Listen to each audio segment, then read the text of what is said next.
Halo Nurman, di sini straight to the point. Menghadapi orang yang tidak suka dengan kita, suatu hal yang paling penting dan perlu kita lakukan adalah untuk tidak melakukan kebodohan.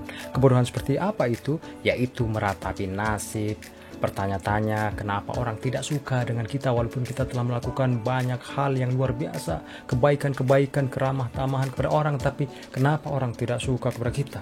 Jangan terpuruk, jangan merana, jangan sampai kita jatuh, apalagi merasa hidup itu seperti kosong, tidak ada artinya. Jangan, itu adalah suatu kebodohan bila kita jatuh karenanya.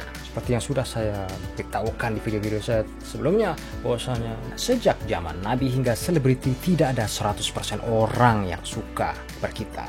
Kita telah melakukan banyak kebaikan kepadanya. Jadi salah satu cara menghadapi orang yang tidak suka dengan kita, jangan sampai kita terpuruk karena ulahnya. Bagaimana dengan salah 2, salah 3, salah 4 dan seterusnya? Tontonlah video ini sampai selesai karena Nurmano di TV Straight to the Point, tidak bertele-tele. Subscribe channel ini ya guys.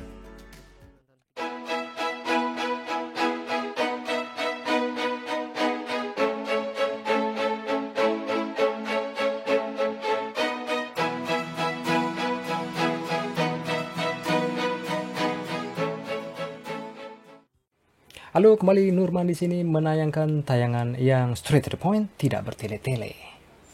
Menghadapi orang yang tidak suka dengan kita, jangan secara konfrontatif. Bila kita menonton film, kita mungkin melihat jagoan yang tersakiti, kemudian datang membalas dendam dengan segala kekuatan dan senjata yang dimilikinya, dia bisa menghancurkan orang-orang yang tidak suka padanya. Kita tidak akan menirunya karena kita bukan Rambo. Kita tidak perlu menendam, kita tidak perlu menjadi jagoan, kita tidak perlu menjadi pendekar yang bukannya menjernihkan suatu masalah, malah menambah masalah baru, menimbulkan kebencian.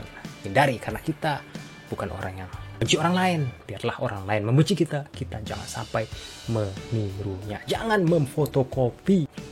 Bila kita serupa dengannya, tahu sendiri jawabannya. Kemudian berikutnya, justru dengan orang-orang membenci kita, kita bisa belajar banyak hal dalam hidup ini.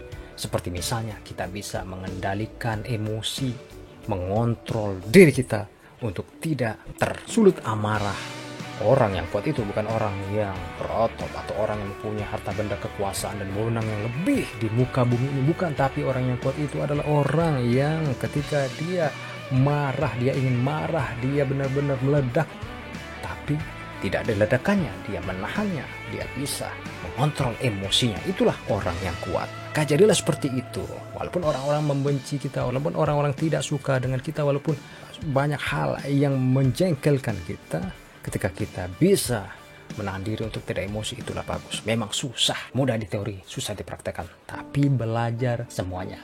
Kita, Anda semua belajar.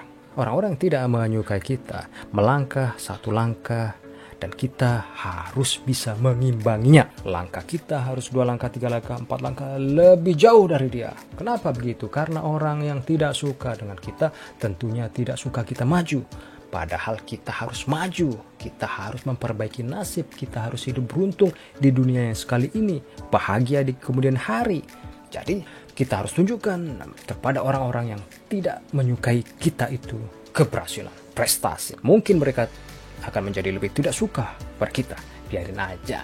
Yang penting orang-orang lain yang suka kepada kita akan menghargai itu. Tentunya bisa jadi orang yang tidak menyukai kita itu memberi pelajaran yang penting bagi kita untuk introspeksi diri. Mungkin satu hal yang tidak disukainya, mungkin kalau kita renungi kita tidak suka juga. Apa itu?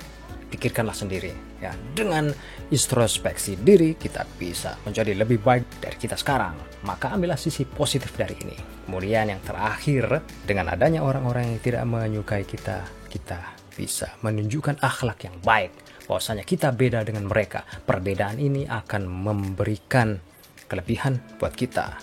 Kita tidak dinilai manusia, tapi kita akan dinilai oleh alam semesta raya, oleh Sang Pencipta sebagai makhluk yang baik, dan menunjukkan kepada manusia sebuah perilaku baik, lebih baik dari orang lain.